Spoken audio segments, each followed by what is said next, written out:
Every time you choose to hit the gym instead of the couch, finish that final set despite burning muscles, or get up early for a morning run in the dark, you're not just using your legs, you're relying heavily on your prefrontal cortex, the brain's executive control center. While much of exercise physiology focuses on muscles, heart rate, and oxygen uptake, the true battlefield of fitness discipline often lies in the brain, particularly in this region that governs self-control, future planning, and goal-directed behavior.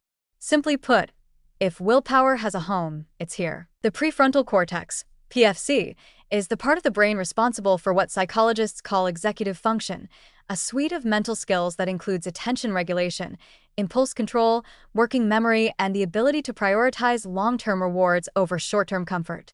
This is the region that allows you to pause before acting, think through consequences, and override momentary urges.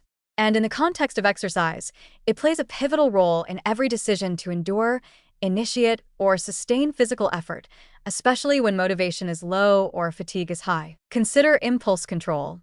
When you're fatigued during a workout, your limbic system, particularly the amygdala, is quick to send distress signals. Stop now, this is too hard, or let's just lie down. These are immediate, emotional responses based on the brain's desire to avoid discomfort. But the prefrontal cortex, if sufficiently active and trained, can override this instinct, essentially saying, "Yes, this hurts, but we've been here before, and we can finish." This top-down regulation is what separates quitting from perseverance. Interestingly, research using fMRI and EEG imaging shows that people with stronger baseline activity or connectivity in their prefrontal regions tend to show greater exercise adherence and pain tolerance. These individuals are better at suppressing internal signals of fatigue, delaying gratification, and sustaining attention on long-term goals, like improved health, physique, or stress reduction.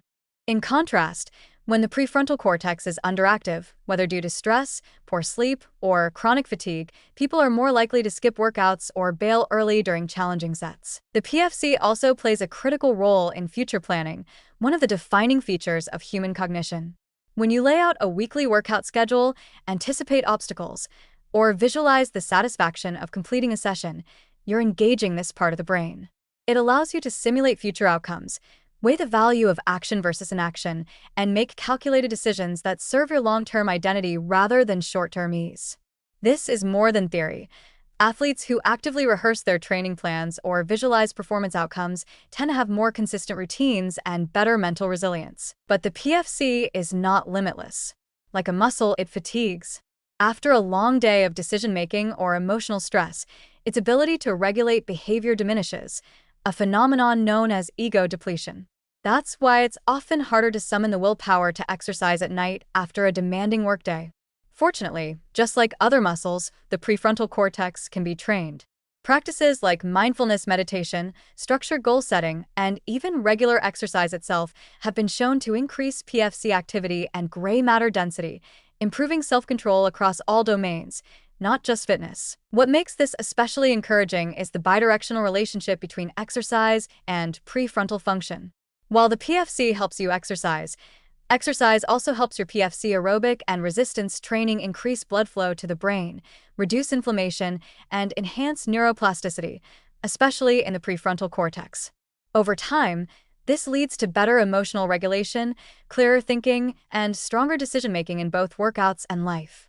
In this way, each disciplined workout strengthens not only your body, but also the very part of your brain responsible for staying disciplined in the future. In essence, the prefrontal cortex acts as your internal coach, guiding you toward what matters most even when your body wants to give in.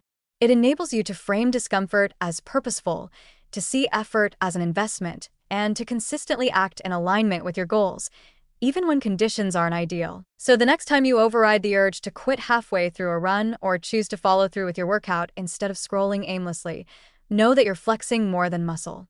You're strengthening the neural machinery that governs your future.